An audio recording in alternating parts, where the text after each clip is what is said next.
On the 1st of May 2026, Nomzila Madinani opened the doors of her second pharmacy in Hillcrest, outside of Durban. 19 days later, she was dead. A young and hard-working woman taken way too soon in a senseless act of crime alongside her cashier. This is the story of Nomzila Madinani. Let's get into it. Nomzila Bayabonga Madinani was a young pharmacist and entrepreneur from Durban in KwaZulu-Natal.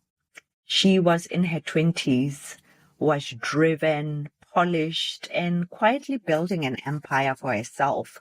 She was the type of person who made everything look so effortless while working harder than everyone around her.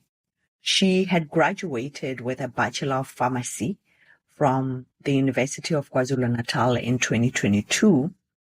Those who studied alongside her remembered her as both hardworking and humble. After graduation, she completed a community service at St. Mary's KwaMagwaza Hospital in Melmoth, in another part of KwaZulu-Natal, before briefly working at an established pharmacy. Then, she made a decision that said everything about the type of person she was. She went out on her own. Nomzila had spotted a gap in the market. Young Black women were largely absent from pharmacy ownership in Durban and even in South Africa in general. So in early 2025, she opened Nomuzi Pharmacy on King Dinuzulu Road in Berea, right in the heart of the city of Durban. And the business took off, became very successful. And emboldened by the success of her first pharmacy, she set her sights on a second location.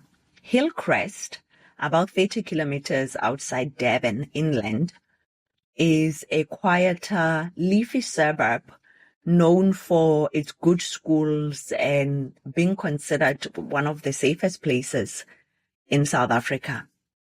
It just seemed like the perfect fit for her business to grow. On the 1st of May 2026, she cut the ribbon on Gwanyusa Pharmacy. She, as you can imagine, was excited and had every reason to be. However, she never made it to the end of the month. On Wednesday, the 20th of May 2026, Nomzila was at Gwanyusa Pharmacy with 2 members of staff, a cashier, and a security guard stationed at the door. A group of men entered the premises, and what happened next, in what police believe was a robbery, was both swift and brutal. Nomzila and the cashier were shot and killed, and when the security tried to intervene, he was also shot. Fortunately, he survived, although his exact condition currently is not known. 2 women, both at work, working very hard, both of them killed just like that. The killers fled the scene and have not been caught yet. It is not known. It remains to be seen if they are going to be caught and pay for their crimes. Some people online have raised the possibility that this may not have been a simple robbery. And of course, this being very early in the development of this story, we don't know what was taken in the pharmacy, if they took medications, if they took money, if anything at all was taken, remains to be seen by police during an investigation. But people have been speculating that this may have been a hit. Some have also been saying this may have been an extortion crime, a protection fee extortion crime. This theory that it may have been a hit is very saddening. And of course, we don't know how far from the truth that is.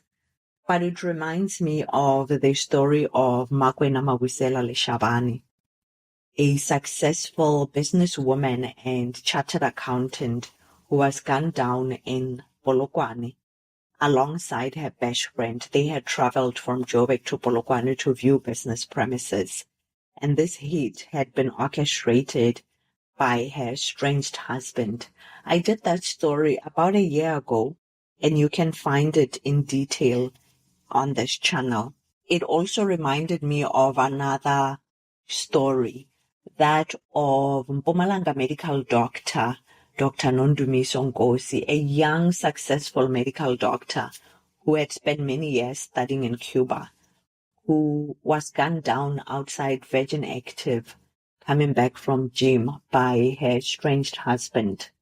But as I'm saying, we don't know how far or how close to the truth the theory that it was a hit is. What we know is that Nomzila was not married, she was single. And if this theory is true, unfortunately, it is not unfamiliar or uncommon in South Africa.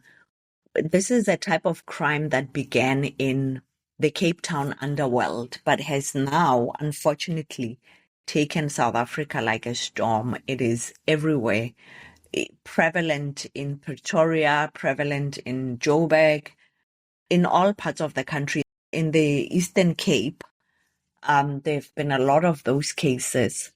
However, we don't know and can only hope that the truth will come to light. This happened less than 24 hours ago, and the police investigation has only just begun. What we do know for sure is that Nomzila Madinane built something from nothing. She studied, she served her community, she took a risk, and ultimately succeeded. We don't know much, unfortunately, about the cashier.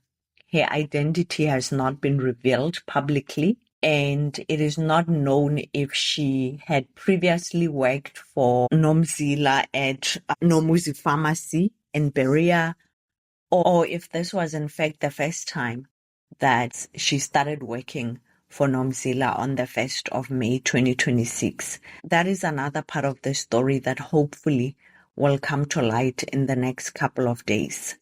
I will be keeping a close eye on this story and reporting it back to you as more information becomes available. If this kind of storytelling matters to you, if you believe that South African victims deserve to be named and remembered, please like this video. It helps the channel reach more people and keeps the stories alive. If you are not yet a subscriber, please also consider subscribing to the channel. Thank you so much for watching. I would like to hear your comments in the comments section. What are your thoughts on this case? Thank you so much, and I hope to see you in the next video.